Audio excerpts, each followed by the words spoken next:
YouTube, c'est Merlin de la chaîne Merlin Maf et aujourd'hui on se retrouve pour la review d'un tout nouvel animé. Aujourd'hui on va review Hell's Paradise. Comme d'habitude je vais vous faire un petit résumé puis après je vous dirai point par point ce que j'ai aimé ou ce que je n'ai pas aimé dans l'épisode. L'épisode commence avec une scène d'exécution. En fait c'est le perso principal qui s'appelle Gabi Malu qui est en train de se faire exécuter par un samouraï.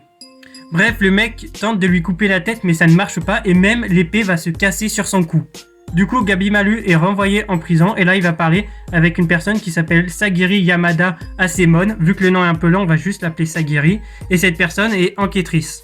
Bref, elle va poser plein de questions à Gabi Malu sur son passé. Et en parallèle, on va avoir les tentatives d'exécution de Gabi Malu qui s'enchaînent et qui ratent à chaque fois. Alors qu'est-ce qu'on apprend sur ce personnage? Eh ben, on apprend que c'était un ancien ninja et qu'il s'est fait choper pour avoir déserté son village.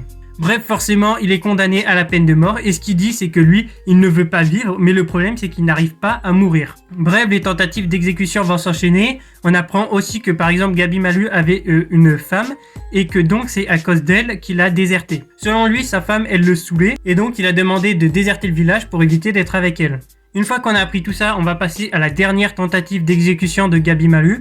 Et qui est-ce qui va l'exécuter? Eh ben c'est simple, c'est Sagiri. Sagiri, c'est pas qu'une enquêtrice, c'est aussi une bourreau. Elle a donc pour ordre d'exécuter Gabi Malu. Et pour la première fois depuis que les exécutions ont commencé, Gabi Malu sent un danger. Au moment où Sagiri l'attaque, eh ben il va quand même esquiver pour se sauver la vie.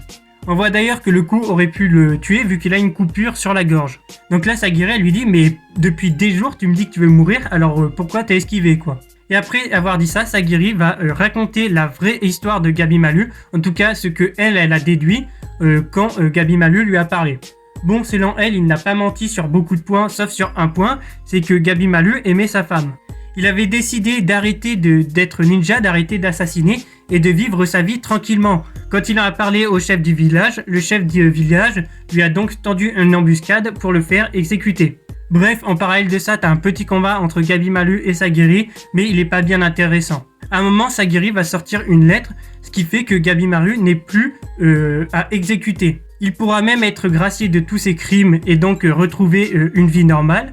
Par contre, en échange, il doit mener une expédition avec d'autres condamnés à mort sur une île. Cette île, c'est le paradis. Le problème, c'est qu'à chaque fois qu'ils ont envoyé des gens, eh ben, ces personnes revenaient mortes. À la fin, on va avoir le droit à une petite démonstration des pouvoirs de Gabi Malu, puisqu'il va s'en servir pour se débarrasser des gardes qui étaient autour de lui et il accepte la proposition. On voit que Gabi Malu a une sorte de pouvoir avec des flammes, bref, c'est encore très obscur. Et pour être honnête avec vous, je n'ai pas lu le manga, donc je ne connais pas la suite, ni ce qu'est ce pouvoir. Bref, l'épisode se termine sur ça, sur en gros Gabi Malu qui va devoir aller sur l'île et mener son expédition. Alors qu'est-ce que j'ai pensé de cet épisode? Déjà je vais mettre une note, c'était un très bon épisode, je lui mets la note de 8 sur 10. Il y avait pas mal de points qui étaient très bons, il y avait des bonnes idées de mise en scène, il y avait une bonne animation, même si parfois un petit peu limité. Pareil, le scénario il était peut-être un petit peu long à se mettre en place, mais c'est un épisode d'introduction, donc ça va, maintenant le décor est planté. On va voir ce que ça va donner pour la suite. Bref, n'hésitez pas à me dire ce que vous avez pensé de l'épisode dans les commentaires, à vous abonner, à liker, je vous dis à la prochaine, allez ciao.